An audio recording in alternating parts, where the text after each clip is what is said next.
함께 읽도록 하겠습니다. 창세기 15장 1절에서 7절까지 말씀입니다. 창세기 15장 1절에서 7절까지의 말씀입니다. 저 여러분들이 한 절씩 번갈아 교독하도록 하겠습니다. 그 후 여호와의 말씀이 환상 가운데 아브라함에게 임했습니다. 아브라함아, 두려워하지 마라. 나는 내 방패니 내가 받게 될 상이 아주 클 것이다.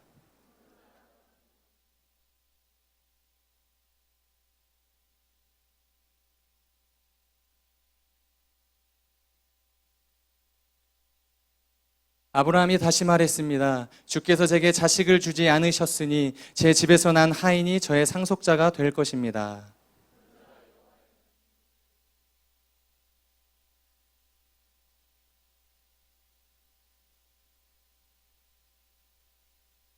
여호와께서 아브라함을 밖으로 데리고 나가 말씀하셨습니다. 하늘을 올려다보고 별을 세어보아라. 과연 셀 수 있겠느냐? 그리고 여호와께서 말씀하셨습니다. 내 자손도 이와 같이 될 것이다.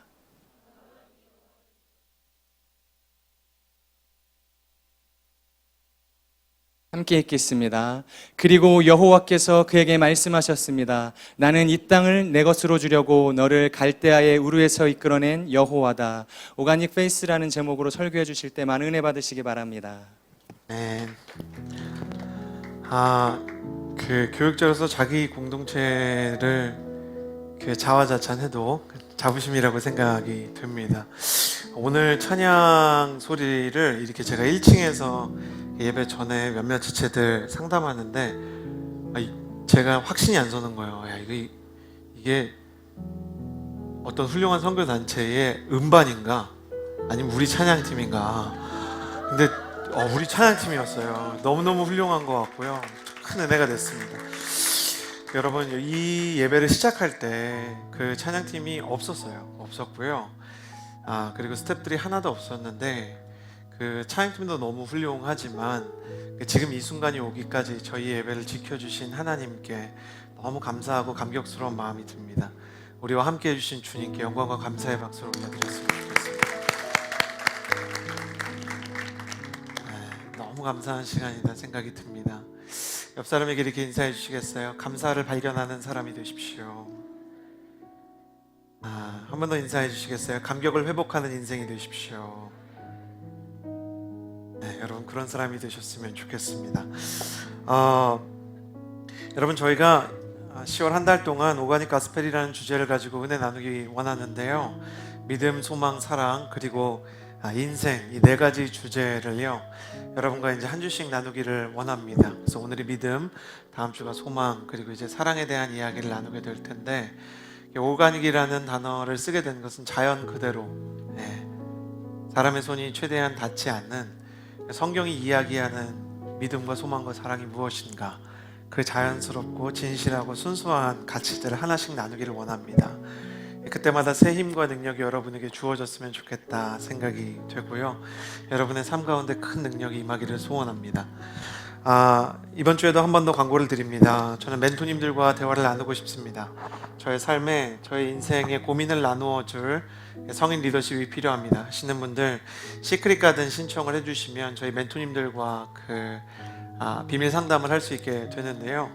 저희가 신청을 해주시면 언제 상담을 하게 될지 여러분에게 연락드리니까 용기를 내서 신청해 주시고 뒤쪽에 제출해 주시면 저희가 여러분의 고민에 맞는 멘토님들을 선정해서 여러분과 은혜를 나누도록 하겠습니다. 가슴에 손을 얹고 저를 따라서 스스로를 축복하겠습니다. 저를 따라해 주시겠어요? 하나님은 나를 사랑하십니다. 나는 그 사랑 안에 있습니다.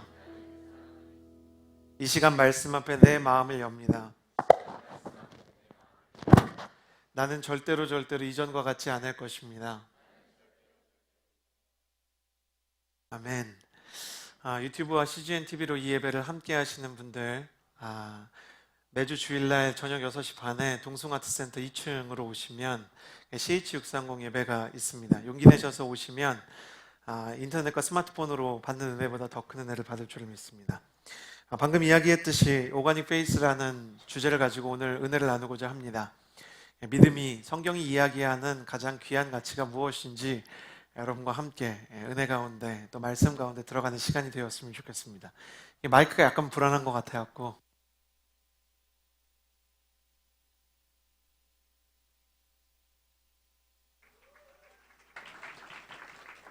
네. 제가 옛날에 PD를 해봤는데 막 마이크 소리 나가는 거, 뭐 강대상 틀어지는 거 이게 하나하나 굉장히 신경이 쓰여요. 근데 바라기는 너무 신경 안 쓰였으면 좋겠습니다. 저도 신경 안 쓸 테니까 너무 신경 쓰지 마시고. 그러나 그 손길로 괜찮아요. 음향하는 형제가 이럴 때 늘 사색이 되어 있는데 양회원이라는 형제가 있어요. 그 공연 기획하고 최근에 하나님의 마음을 담은 영화를 만들고 있는 형제인데요. 누구신지 잘 몰랐겠지만 매주 수고하고 있습니다. 격려의 박수 한번 부탁드립니다. 네. 여러분도 그냥 뭐 오늘 교회 오래 다니면 막 이런 게 큰일인 것처럼 자꾸 막 뭐가 끊기거나 영상이 좀 늦게 나오면 뒤를 쳐다보는 악한 습성들이 생기는데 걱정하지 마시고 함께 해주시면 더 좋을 것 같습니다. 네. 이제 누구인지 잘 알려질 것 같아요. 여러분 롤모델이 있으세요? 여러분의 삶에 내가 정말 본받고 싶다. 내가 정말 저 사람처럼 되고 싶다. 어떤 워너비 스타가 있습니까? 불후의 명곡을 수도 없이 만든 비틀즈를 자기 롤모델로 삼은 음악인들이 있고요.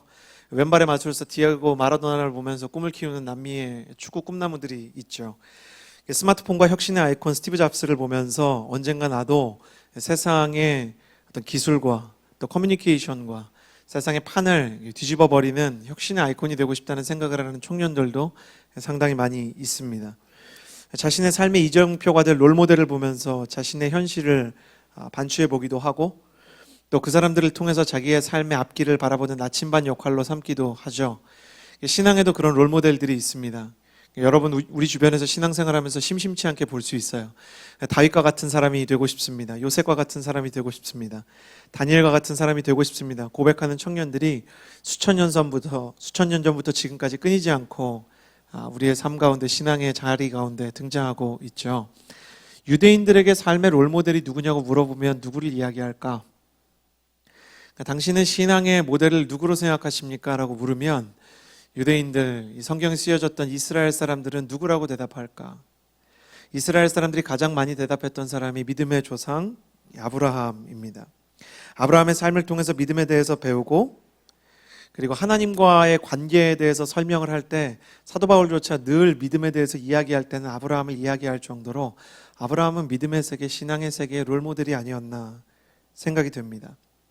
오늘 읽은 창세기 15장 6절에 아브라함이 하나님을 믿음에 하나님께서 그것을 그의 의로 여기셨다는 구절은 로마서에서도 가장 핵심적인 신앙의 논리의 축을 담당하게 되고요. 그리고 아브라함의 삶이 보여주는 그 삶 속에 담겨진 믿음이 보여주는 하나님과의 관계를 통해서 무엇이 하나님을 만족시키는 수준의 믿음인가, 무엇이 하나님의 마음을 움직이는 신앙인가를 보여주는 것이 아닌가 생각이 됩니다. 그러면 아브라함이 도대체 어떤 사람이었기에, 아브라함이 성경에서 보여준 모습이 무엇이었기에 성경은 그를 믿음의 표본으로 선정을 했을까? 오늘 우리는 아브라함을 통해서 믿음이 무엇인가에 대해서 좀 단아하게 나눠보는 시간을 가지기를 소원합니다. 1절 말씀을 같이 한번 읽어보았으면 좋겠습니다. 1절 함께 읽겠습니다. 시작. 그 후 여호와의 말씀이 환상 가운데 아브라함에게 임했습니다. 아브라함아 두려워하지 마라. 나는 내 방패니 내가 받게 될 상이 아주 클 것이다. 1절 말씀의 시작에 그 후에 이렇게 시작이 됩니다. 어떤 사건 뒤에 일어난 일인가? 오늘 읽을 창세기 15장 한 장 전에 14장의 말씀을 보면 아브라함이 전쟁에 참전을 해요. 아브라함이 창세기 12장에 하나님에게로부터 부르심을 받는데 그 부르심을 받았을 때 나이가 75세고 15장 뒤로 넘어가면 그 뒤로 10년이 지나기 때문에 아브라함이 한 80세에서 85세쯤 되었을 때입니다. 나이가 많이 들었지만 아브라함에게는 아브라함에게 소속된 특수부대가 있었어요. 아직 국가라는 개념보다 부족이라는 개념이 강한 시대였기 때문에 이 부족장에 가까웠던 아브라함과 함께 이렇게 싸우는 특수부대가 있었어요. 아브라함이 원래 이렇게 전쟁을 좋아하는 호전적인 성격이 아닌데 옆 동네에서 싸움이 나요. 근데 그 싸움에 자기 조카 롯이 포로로 잡혀가게 됩니다. 그러니까 아브라함이 호전적인 성격이 아니지만 조카 롯을 구하기 위해서 추격을 벌이는데 생각했던 것보다 훨씬 더 아브라함의 군대가 강력했던 거예요. 몇 나라의 연합군을 그냥 모조리 박살을 내고 빼앗겼던 모든 물자들과 조카 롯을 데리고 옵니다. 원래는 조카 롯만 데려오려고 그랬는데 물건까지 다 찾아왔어요.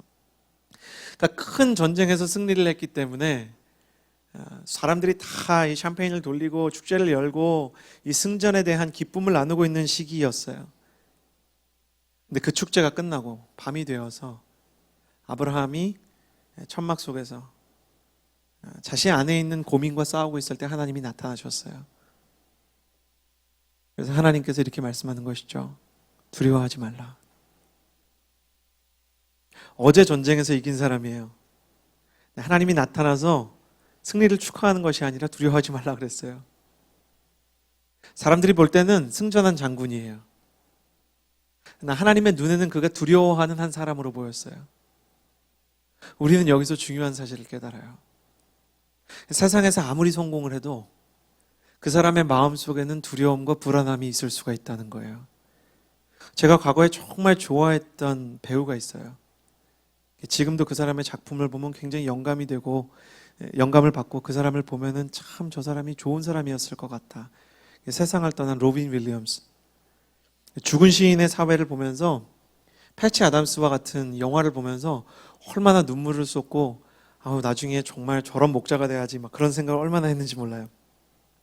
로빈 윌리엄스가 한 번 인터뷰를 하면서 그런 말을 했어요. 나는 사람들이 생각하는 그 사람이 아니다. 죽은 시인의 사회의 키팅 선생은 내가 아니고 구딜 헌팅에서 방황하는 천재를 치유했던 맥과이어 교수도 내가 아니다. 작품이 끝나고 집으로 돌아와서 공허한 나의 내면을 봤을 때 내가 다루었던 극 중의 인물과 나 자신이 너무나 다르다는 생각 때문에 혐오감을 느끼곤 했다. 저는 배우한테 그런 마음이 있다는 걸 처음 알았어요.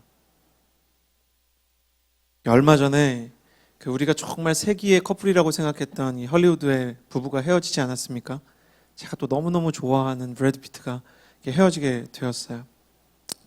백지영처럼 이제 다시 사랑 안 해 그런 노래를 아마 읊조리고 있겠죠. 사람들이 볼 땐 너무 완벽해 보이는 거예요. 근데 밖으로 보여지는 모습과 그들이 실제로 살고 있는 모습이 달랐어요. 결국 누구도 그들이 진짜로 어떤 사람인지를 온전히 알지 못했던 거예요. 한순간에 이혼이 결정됐겠어요?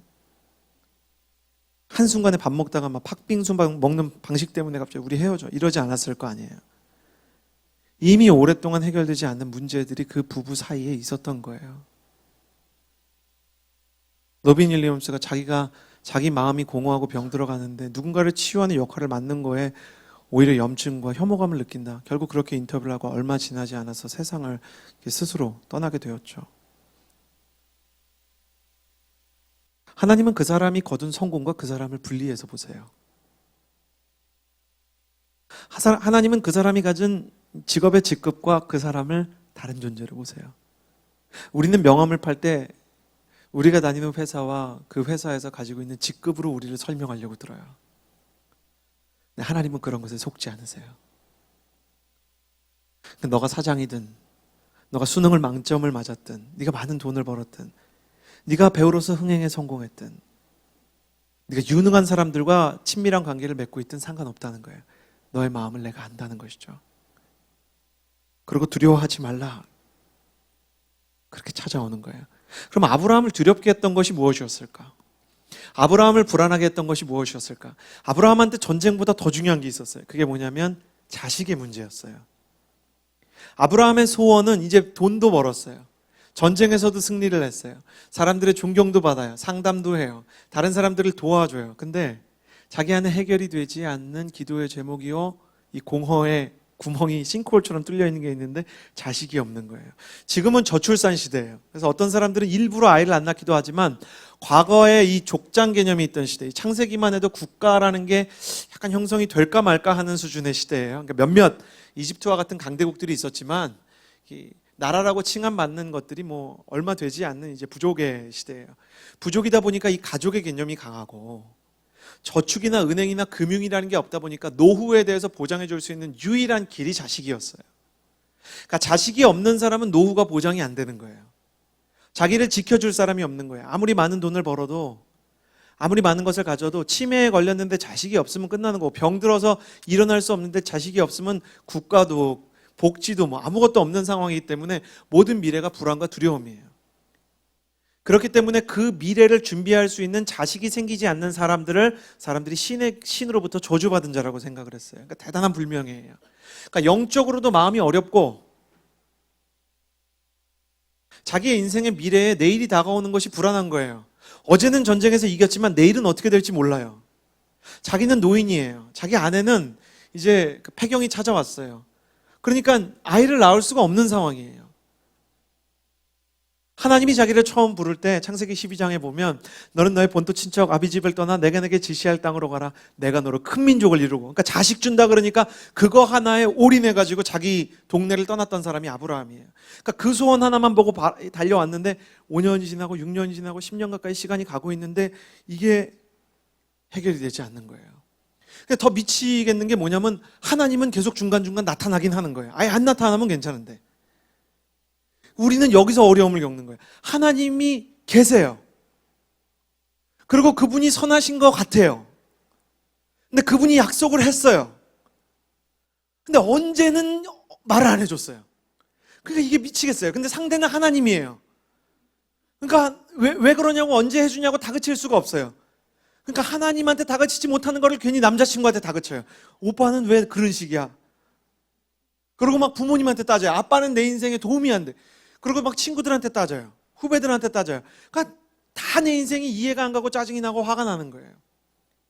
두려워하지 말라. 그러고 하나님이 아직 너한테 상급이 남았다. 그러니까 더 미치겠는 거예요. 아브라함이. 어떡하라는 건가?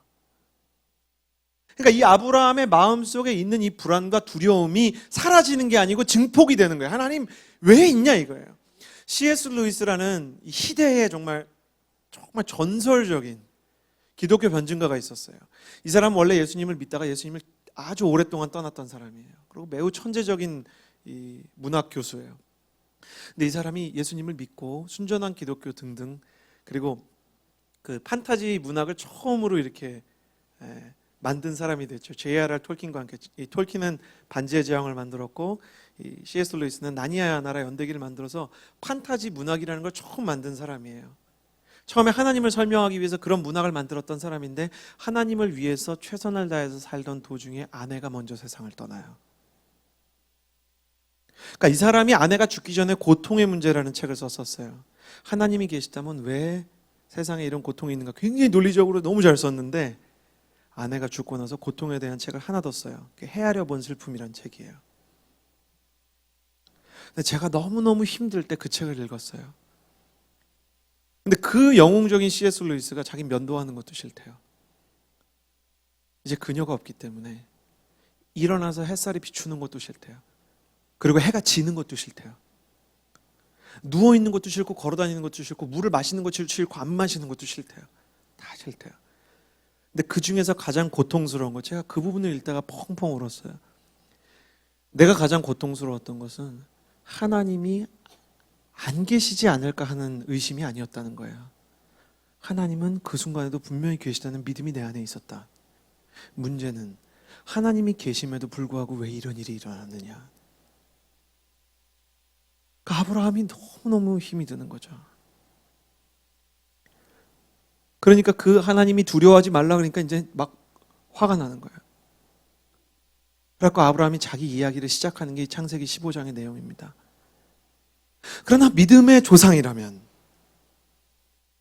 나중에 어차피 하나님이 자식을 주실 거 믿음의 조상이고 믿음의 롤모델이라면 전설적인 믿음의 어떤 계승자라면 그가 이렇게 흔들려서는 안 되는 거 아닌가? 너무 우리 같잖아요. 너무 수준이 대단하지가 않잖아요. 이거 하나님이랑 동행했는데 하나님을 막 보고 하나님을 만났는데 우리야 하나님을 눈으로 본 적이 없는데 지는 하나님을 지라 그러면 안 되죠. 하나님을 보셨으면 안 흔들려야 되는 거 아니에요? 근데 하나님을 보고도 흔들렸다는 거예요. 그런데 하나님이 그 사람을 믿음의 조상으로 포기를 안 했어요. 왜냐?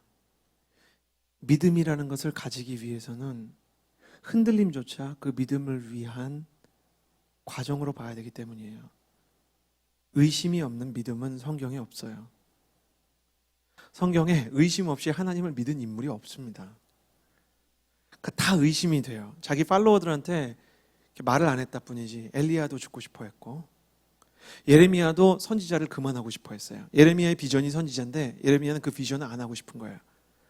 베드로는 주와 함께 죽다 그러다가 예수님을 부인했고 요나는 하나님의 명령이 싫어서 도망치다가 물고기한테 먹히고 다윗은 사람들 앞에서는 여호와께서 기름 부으신 왕을 감히 목을 벨 수 없도다 라고 말하고 하나님 쟤 좀 죽여주세요. 뒤에 가선 그러고 사람이 다 그런 거예요. 성경이 도대체 무슨 얘기를 하고 있는 것일까? 이 연약함을 통해서 우리에게 주고자 하는 교훈이 무엇일까? 이것입니다. 의심과 불신이 다르다는 거예요.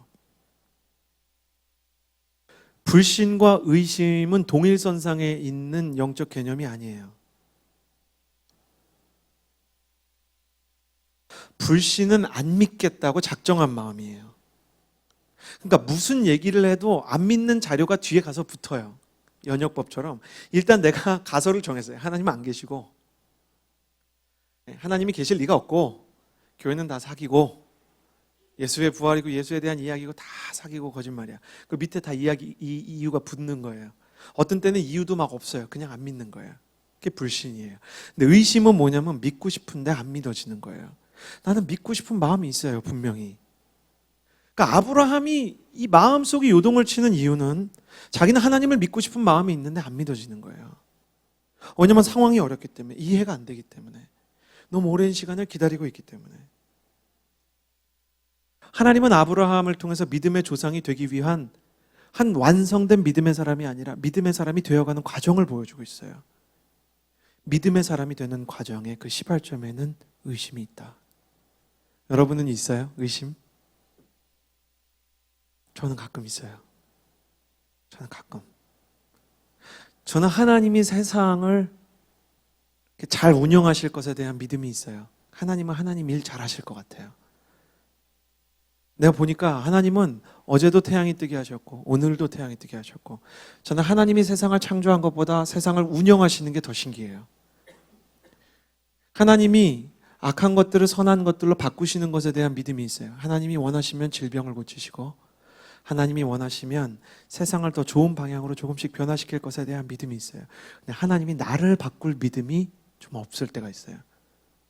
나를 보면은 세상은 바뀌어도 나는 안 바뀔 것 같아요.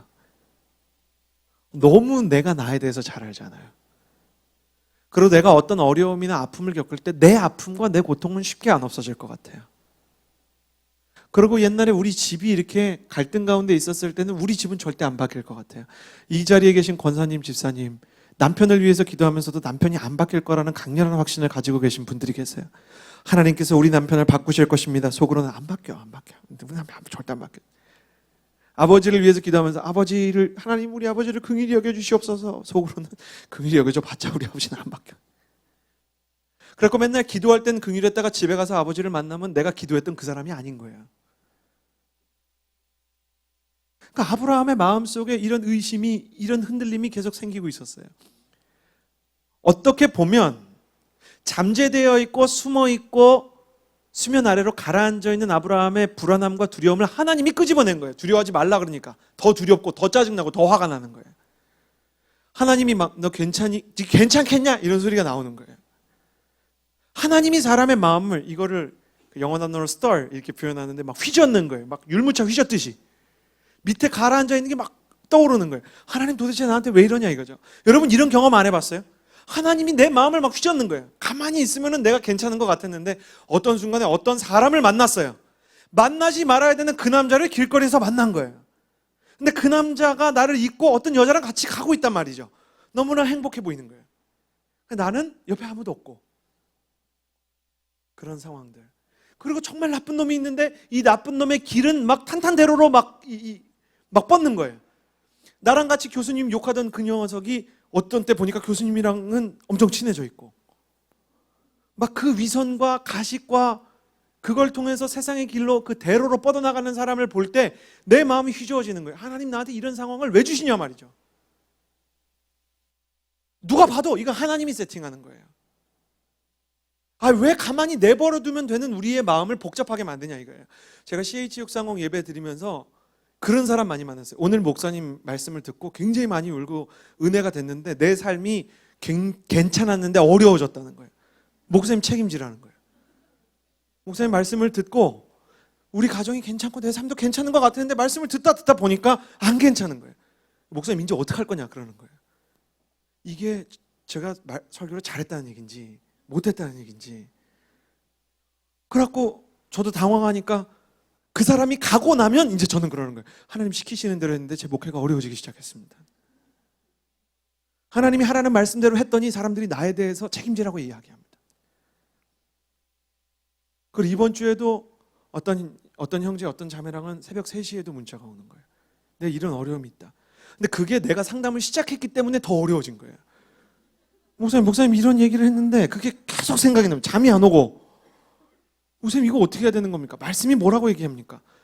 그러면 이제 제가 그걸 이제 답해주고 있으면 아내가 그러는 거죠. 일단 자. 근데 저도 잠이 안 오는 거예요. 저도 같이 화가 나는 거예요. 하나님, 왜 저 형제가, 저 자매가 저렇게 어렵게 해가지고 나를 이 시간까지 깨워두십니까? 그러면 하나님이 내 느낌에 약간 웃고 계신 것 같은 그런 비정한 하나님의 모습을 느끼게 되는 거예요. 하나님 우리한테 왜 이러시냐 이거죠. 이거를 신학적인 용어로 어떤 사람이 휘저으시는 하나님이라고 그랬어요. 그 마음을 막 휘젓는 거예요. 여러분, 교회가 이렇게 잔인해요. 말씀이 이렇게 잔인해요. 예배가 제대로 진행이 되고 말씀이 온전히 선포되면 편안한 마음에도 막 소용돌이치는 마음이 생길 수 있어요. 하나님이 안 나타났으면 평안하게 살 사람이 많아요. 하나님이 나타나서 고생하는 인생이 많아요. 아브라함도 그래요. 자기 동네 안 떠났으면은 어떻게 보면은 자기 후계자를 따로 세상의 방식대로 양성을 해갖고 경쟁을 시키고 세상의 방식대로 했으면 혹여 대안이 있었을지 몰라요. 근데 하나님을 만나서 인생이 더 복잡해지는 것 같은, 괜히 내가 잘못 살고 있는 것 같은 마음이 드는 거예요. 이게 믿음의 시작이에요. 너무 황당하죠. 하나님이 사람의 믿음을 완성시키기 위해서, 하나님이 사람의 믿음을 만들어 가시기 위해서 첫 번째 주는 선물이 균열이에요. 내가 원하지 않는 타이밍에 메이크업이 지워지고, 내가 원하지 않는 타이밍에 내 성질이 막 드러나고, 내가 컨트롤의 범위를 벗어나서 막 내 감정과 영혼이 막 날뛰는 상태가 되는 거예요. 그러나 이 불안한 상황 속에서 아브라함이 보여준 그 다음의 모습들이 이 사람을 믿음의 조상으로 만들었어요. 시작은 똑같았는데 그 요동치는 상황 속에서 아브라함이 선택한 것은 어쩌면 조금 우리랑 달라요. 저는 말씀을 통해서 아브라함이 어떻게 믿음을 완성시켰는지, 성경이 이야기하는 믿음의 민낯에 대해서 몇 가지 나누고자 합니다. 우리 함께 2절과 3절의 말씀을 같이 읽겠습니다. 2절과 3절 함께 읽겠습니다. 시작. 그러자 아브라함이 말했습니다. 여호와 하나님이여, 제게 무엇을 주시겠습니까? 제가 자식이 없으니 제 재산의 상속자는 다메섹 사람 엘리에셀이 될 것입니다. 아브라함이 다시 말했습니다. 주께서 제게 자식을 주시 않으셨으니. 아브라함이 믿음의 사람으로서 보여준 믿음의 반응, 이 사람이 믿음의 조상이 된 이유, 이 아브라함이라는 사람을 통해서 볼 수 있는 믿음의 성장의 중요한 키워드, 마치 나무에게 주는 물처럼, 나무에게 비치는 햇살처럼 필수 불가결한 요소가 뭐였냐면 연약함을 고백할 수 있는 용기였어요.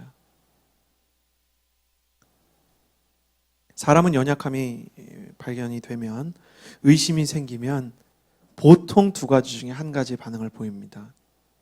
우리는 우리 안에 의심이 생기면 의심을 무시하거나 덮으려고 그래요. 그냥 믿자. 그냥 지나가자. 그냥 됐다.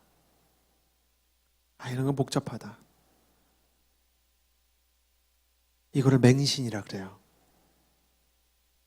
맹신은 불신이랑 성질이 아주 비슷해요. 맹신이든 불신이든 명확한 근거가 없어요.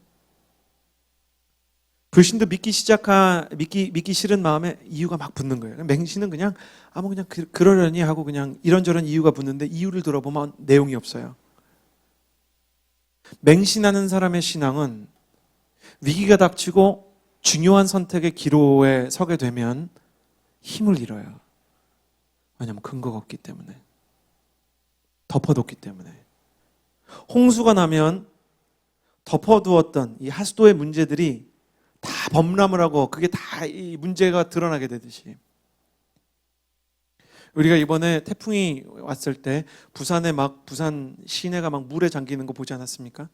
그거 뷰를 아름답게 하겠다고 방파제를 기준치보다 한참 내린 거예요, 주민들이.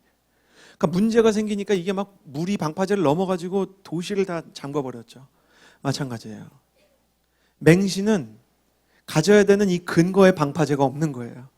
그러니까 문제가 생기면 다 문제가 막 여기저기 막 범람을 해요. 그래갖고 이 맹신과 무시와 이 외면의 세계로 가면 결정적인 때 이 크리티컬 데미지를 입게 돼요. 아니면 사람만 붙잡고 이 의심을 장황하게 드러나요. 이 사람 저 사람. 그래갖고 붙잡고 내가 이런 어려움이 있어, 내가 너무 어려워. 얘기하면 얘기할수록 자기 연민이 늘어나요. 그리고 하나님에 대한 원망을 많아요. 이런 사람들이 결코 안 하는 거는 그걸 갖고 하나님한테 나가질 않아요. 다윗은 이게 반대였어요. 자기 안에서 해결되지 않은 문제를 하나님 앞으로 가져가고, 사람들 앞에서는 해결되지 않은 문제에 대해서는 가급적 침묵했어요. 사람들 앞에서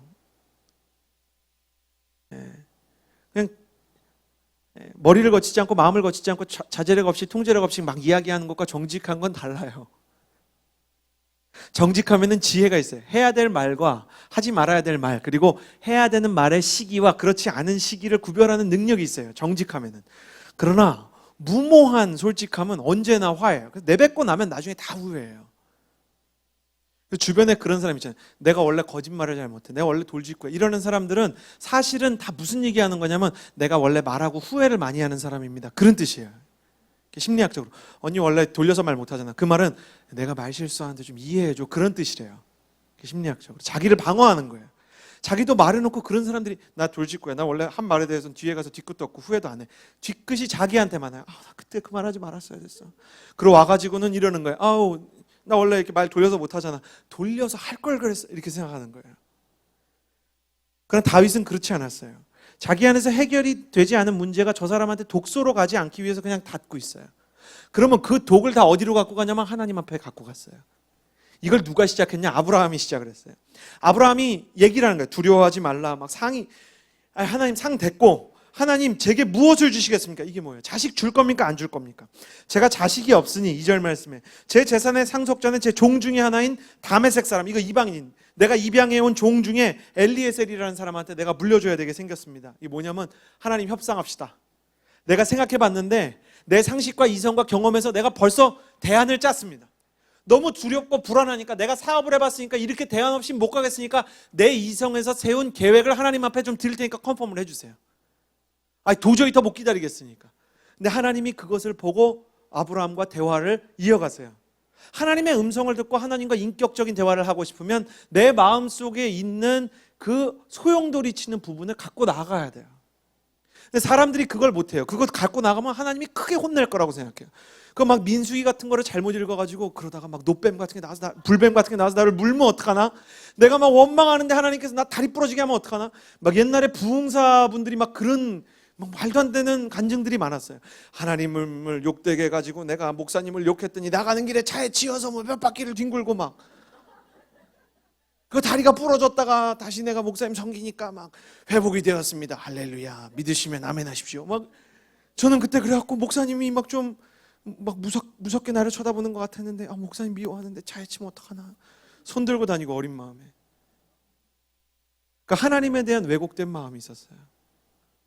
내가 하나님한테 내 마음을 털어놓으면 안 될 것 같은 거예요. 왜냐면 나는 내 마음 그대로 털어놔서 그걸 끝까지 다 들어주는 사람이 없었어요. 여러분, 우리는 우리 인생에서 우리의 마음을 다 드러냈다가 그걸 다 인정해주고 들어주고 그걸 다 이해해주는 사람을 거의 한 명도 만나지 못해요. 얘기를 끝까지 들어주는 것만 해도 너무 이례적인 일이에요. 그러니 우리가 하나님한테 어떻게 마음을 털어놓겠어요? 특히 아버지와의 관계가 어려우면 하나님을 보통 아버지라고 부르기 때문에, 저는 아버지가 그럴 때 제일 무서웠어요. 생일이 가까웠는데 갖고 싶은 게 뭐니?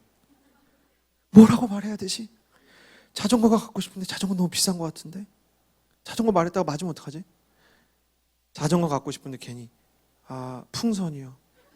생일 선물로 막 풍선. 풍선 잡고 울고 자전거라고 말했어야 되는데. 여러분한테 그런 일 없으세요? 교수님이 뭐 먹고 싶어? 난 짜장면. 네?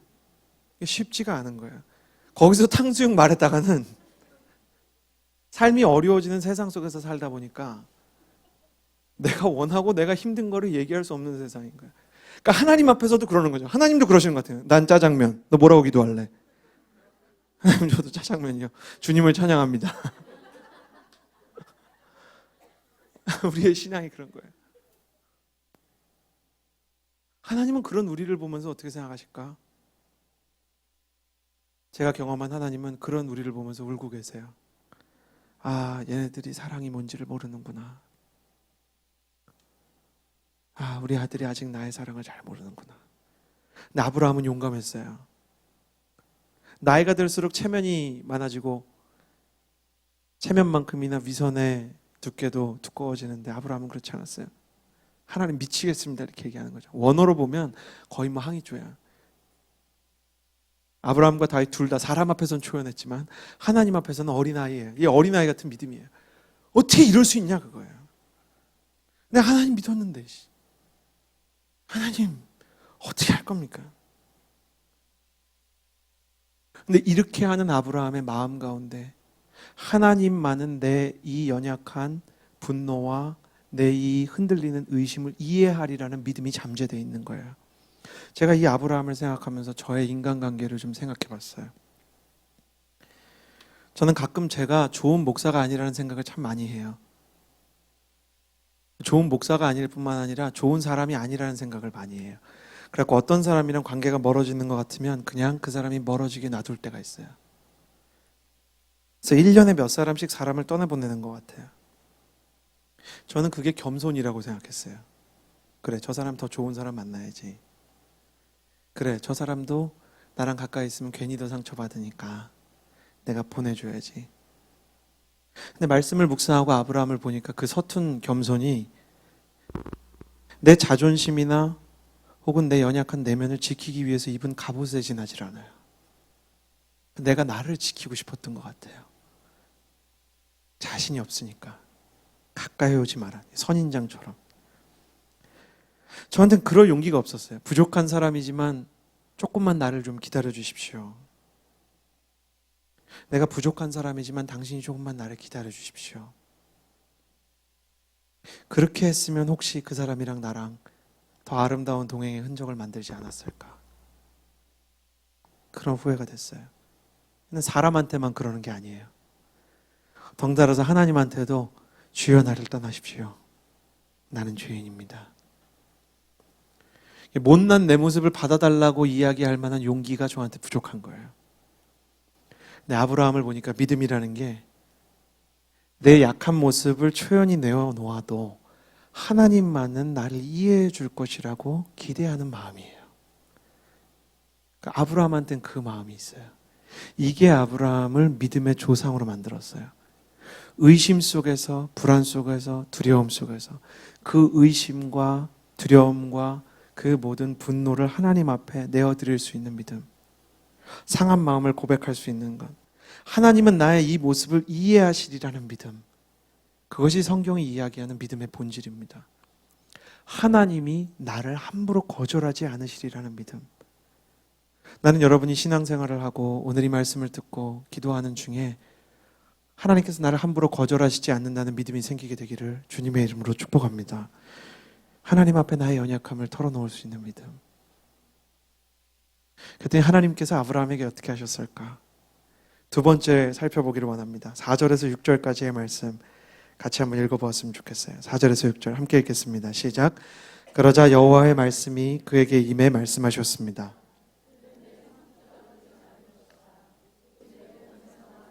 내 상속자가 될 것이다.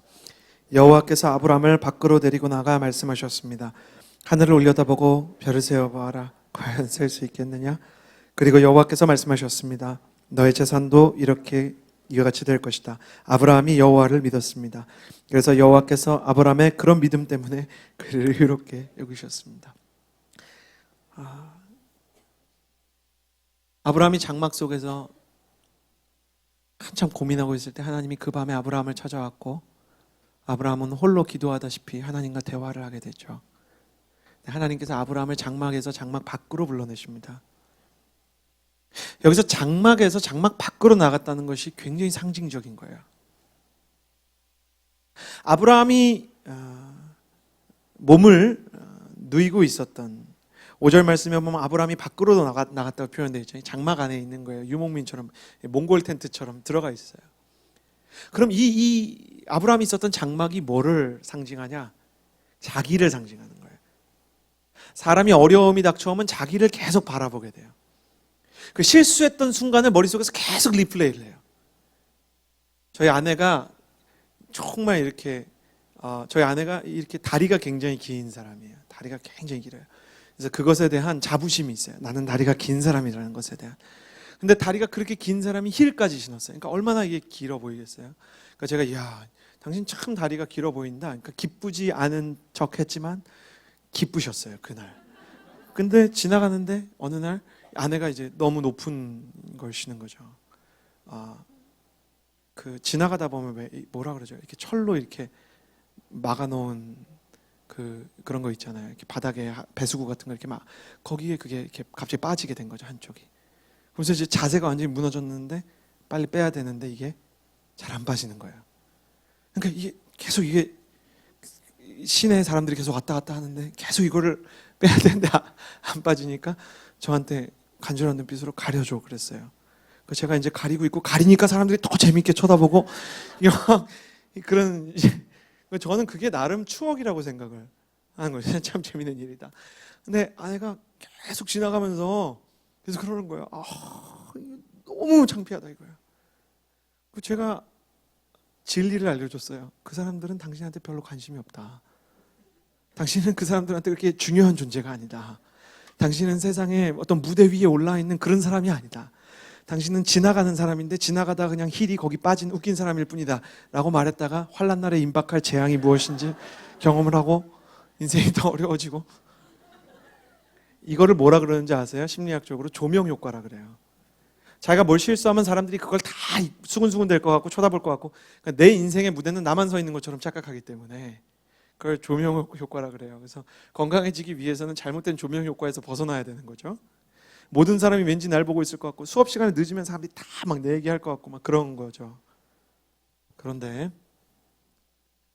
영적인 세계에서도 이런 잘못된 조명 효과가 있어요.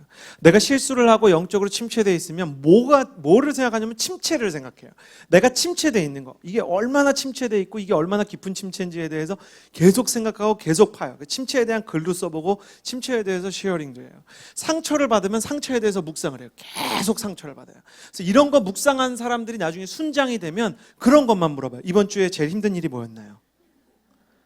절대 뭐가 제일 좋았는 일이냐고 물어보질 않아요. 그래서 이런 사람이 부모님이 되면 애가 학교 갔다 오면 그렇게 물어보는 거예요. 너 학교에서 무슨 안 좋은 일 없었니?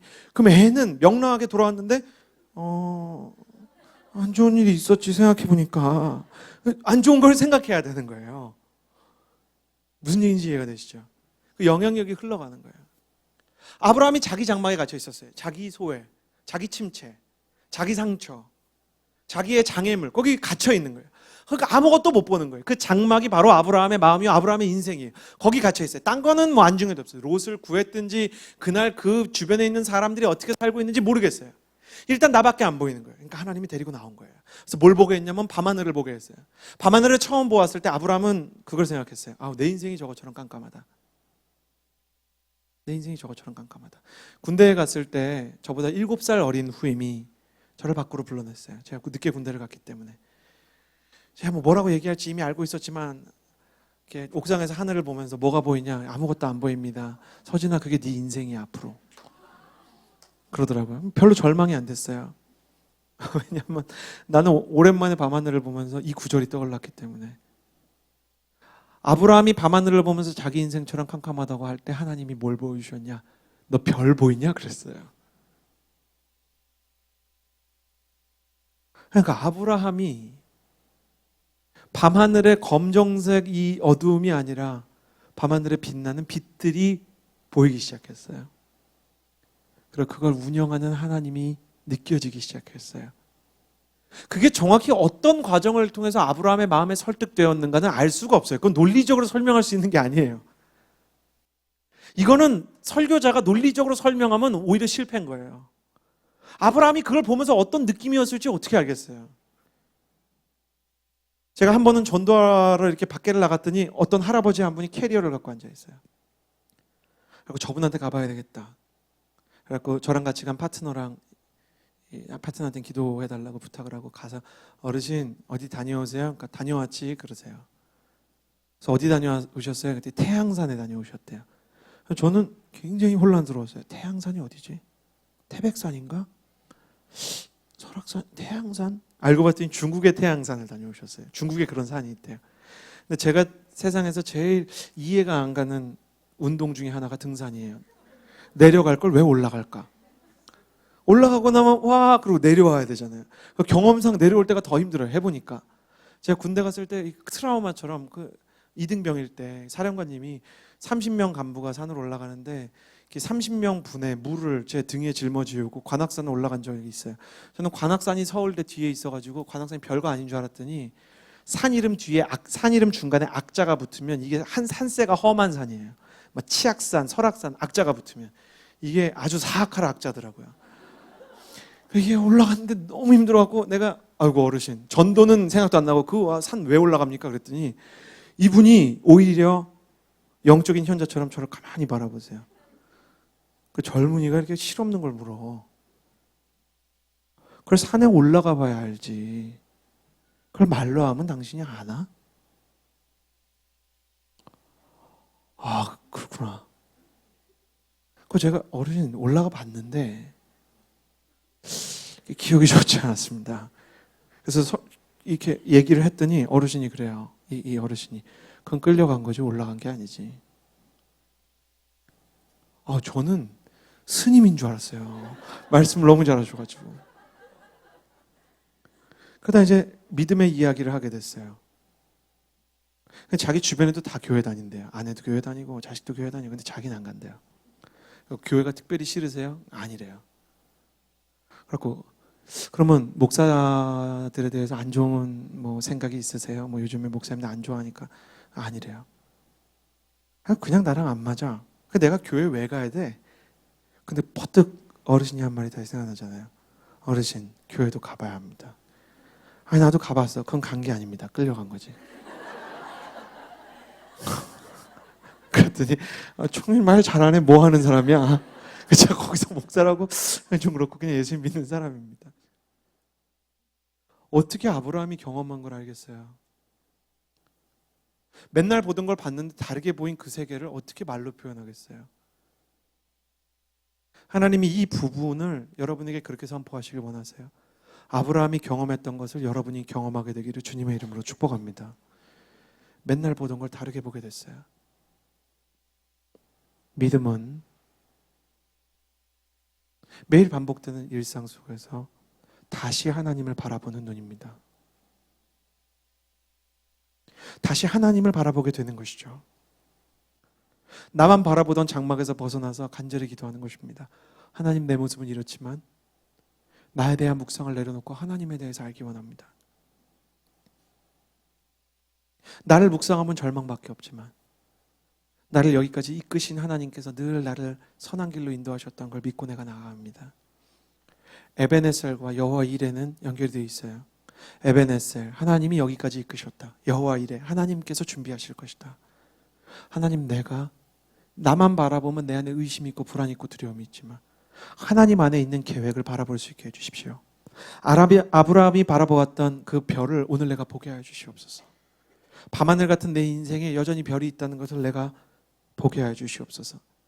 1절 말씀에 보면 여호와의 말씀이 환상 가운데 아브라함에게 나타났는데 아브라함아 두려워하지 마라. 나는 내 방편이 내가 받게 될 상이 아주 클 것이다. 이 우리나라 번역에는 네가 받게 될 상이 아주 클 것이다 이렇게 되어 있지만 원어를 직역해버리면 이게 이상한 문장이라 좀 돌려서 해석이 된 건데 원어가 더 깊은 메시지를 담고 있어요.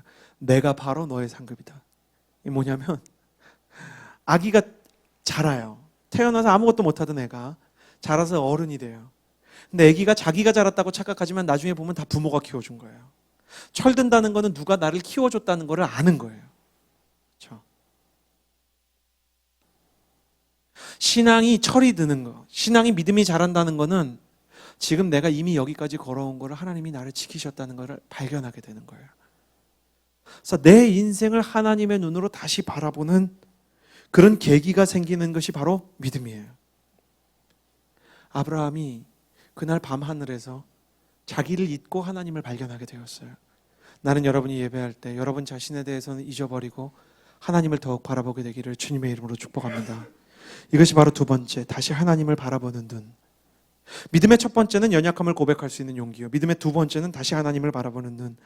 그리고 마지막은 조급함을 내려놓는 기다림입니다. 우리의 의심의 끝이 어디일까? 여러분 어떻게 생각하세요? 구원의 확신이 흔들릴 수 있다고 생각하세요? 내가 구원을 받은 사람이에요. 새신자들 말고 예수님 좀 믿은 사람들 한번 마음속에 그런 생각해보세요. 내가 예수님으로부터 구원을 받아서 새로운 세상에서 이미 살고 있고 내가 죽으면 하나님께서 완성한 천국에 들어갈 것이라는 구원의 확신이 흔들릴 수 있을까요? 정통 교리는 어떨까요?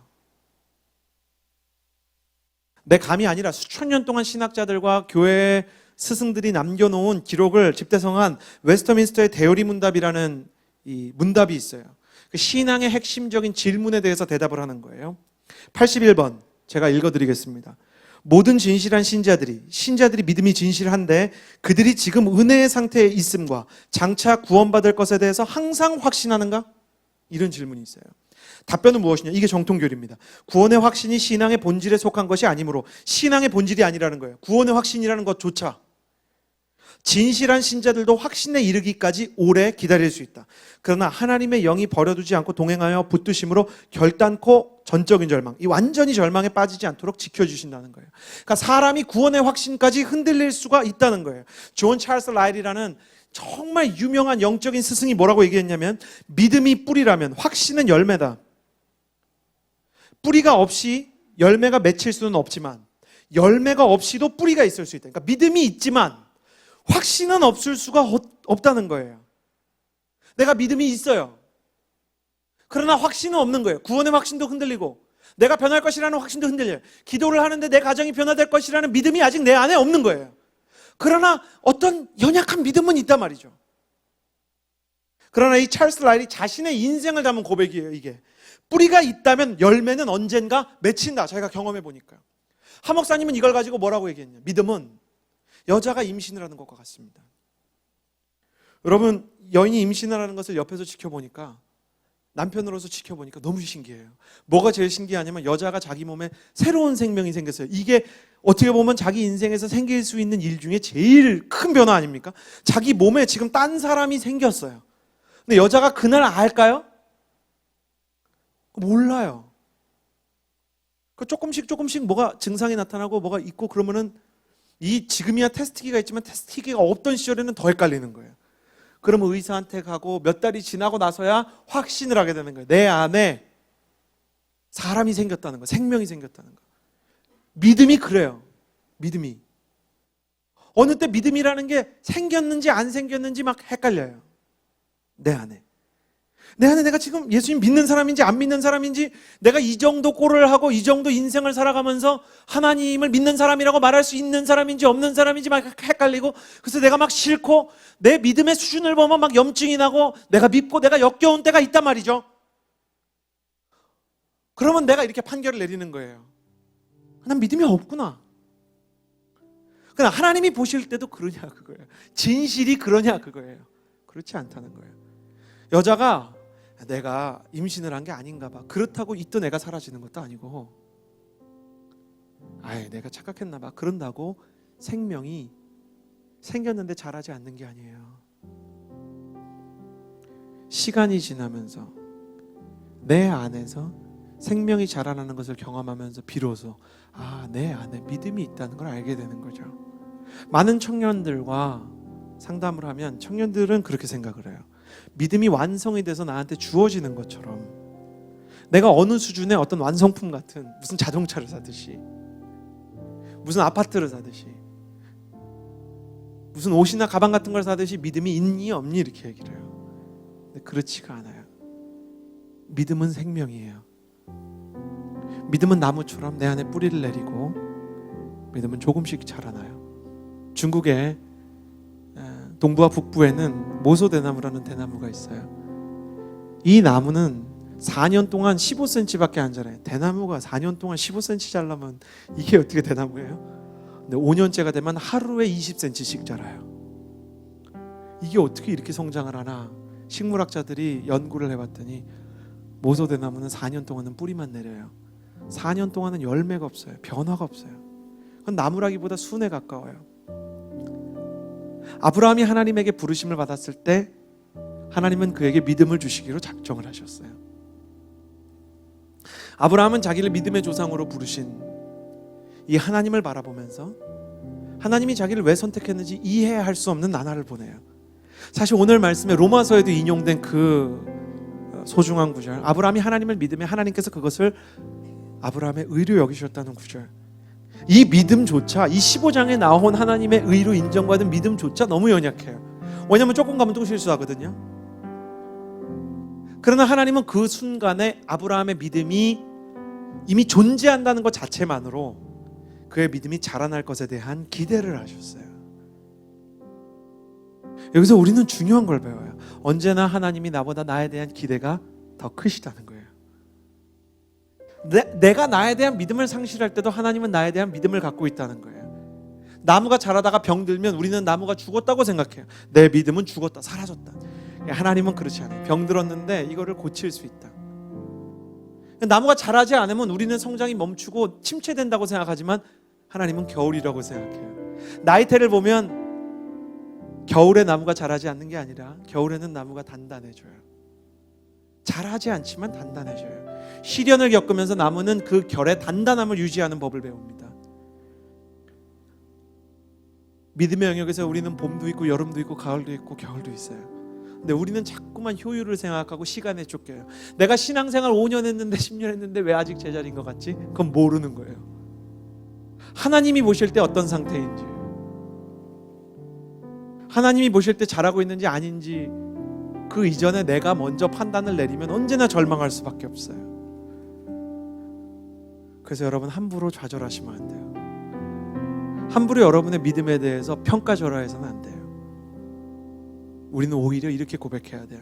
하나님, 내 안에 믿음이 있기는 있습니다.